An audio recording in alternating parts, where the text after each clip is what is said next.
శ్రీ మహాగణాధిపతయే నమః. శ్రీ మహాసరస్వత్యై నమః. శ్రీ గురుభ్యో నమః. మిథున రాశి వారికి నవంబర్ మాసంలో 16వ తారీఖు నుండి 30వ తారీఖు వరకు గ్రహాలు సంచరిస్తున్నటువంటి స్థితిని ఆధారంగా చేసుకున్నట్టయితే గోచార ఫలితాలు ఎలా ఉన్నాయో తెలుసుకుందాం. ఈ ఉత్తరార్ధంలో నవంబర్ మాసంలో చాలా అనుకూలమైనటువంటి ఫలితాలు గోచరిస్తున్నాయి. సూర్యుడు అనుకూలమైనటువంటి స్థానంలోకి ప్రవేశించాడు గనుక చాలా మంచి ఫలితాలు ఉన్నాయి. పూర్వంతో పోల్చినట్టయితే మీకు అనుకూలమైనటువంటి పక్షం, ఆదాయము పెరుగుతుంది, రాబడిపై మనస్సు నిలుపుతారు. ఇక రాబడి పెరగడం మూలకంగా మీరు పొదుపుపై లేదా పెట్టుబడులపై మనస్సు నిలిపేటువంటి అవకాశము ఇక్కడ బాగా ఉంది. ఇక ఉద్యోగస్తులకు, స్వయం వృత్తిలో ఉన్నటువంటి వారికి ఈ పక్షము అనుకూలమైనటువంటి ఫలితాలను ఇవ్వబోతుంది. కనుక మీ వైపు నుండి కొంత మనస్సు నిలిపి మీ స్కిల్స్ ప్రదర్శించి మీరు చేసుకున్నట్టయితే మీకు చాలా కలిసి వస్తుంది. ఆరోగ్యం కూడాను పూర్వంతో పోల్చినట్టయితే 100% ఈ పక్షం లోపల మీకు నయమవుతుంది. అన్ని విధాలుగా మీరు మానసికంగా, శారీరకంగా దృఢంతో ఉంటారు ఈ పక్షం లోపల.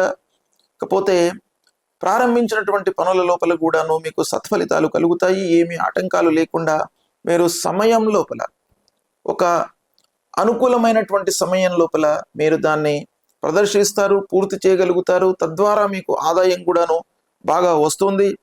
ఇకపోతే ప్రయాణాల విషయంలో కొంత జాగ్రత్తలు తీసుకోండి.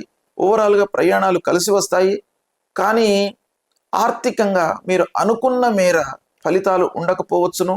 కాబట్టి కొంత మీరు ఎఫర్ట్స్ పెట్టినట్టయితే ప్రయాణాల మూలకంగా కూడాను మీకు అనుకూలించే సమయం. ఇకపోతే బంధువర్గము ముఖ్యంగా మీకు అనుకూలమవుతుంది. అందరూ కూడాను సహాయం చేస్తారు. మీకు కానివ్వండి, మీ పిల్లలకు కానివ్వండి, వివాహ విషయం లోపల బంధువర్గం యొక్క సహాయ సహకారాలు ఈ పక్షంలో బాగా కనబడుతున్నాయి. ఇకపోతే భూమి కానివ్వండి, ప్లాట్లు కానివ్వండి, వాహనాలు కానీ మీరు ఈ పక్షం లోపల కొనుగోలు చేసే అవకాశం కూడాను బాగా కనబడుతుంది. రాజకీయంలో ఉన్నటువంటి వారికి అధినాయకులతో ఈ పక్షం లోపల అనుకూలమైనటువంటి వాతావరణం ఉంది. కాబట్టి మీకు కొంత మంచి పొజిషన్, కార్యకర్తలతో కానివ్వండి, అధినాయకులతో కానివ్వండి, మీకు చాలా సత్ఫలితాలు కలుగుతాయి. ఉద్యోగ ప్రయత్నంలో ఉన్నటువంటి వారికి కూడాను బాగా అనుకూలిస్తుంది ఈ పక్షం. ఇకపోతే ఈ పక్షంలో ముఖ్యంగా రాహువు, శని ప్రతికూలంగా ఉన్నారు. కాబట్టి రాహు ప్రీత్యర్థమై మీరు మూలమంత్రాన్ని పఠించండి. అర్ధకాయం మహావీర్యం చంద్రాదిత్య విమర్దనం సింహికా గర్భ సంభూతం తం రాహుం ప్రణమామ్యహం అనేటువంటి ఈ మూలమంత్రాన్ని ప్రతినిత్యం కూడాను 18 సార్లు మీరు పఠించండి.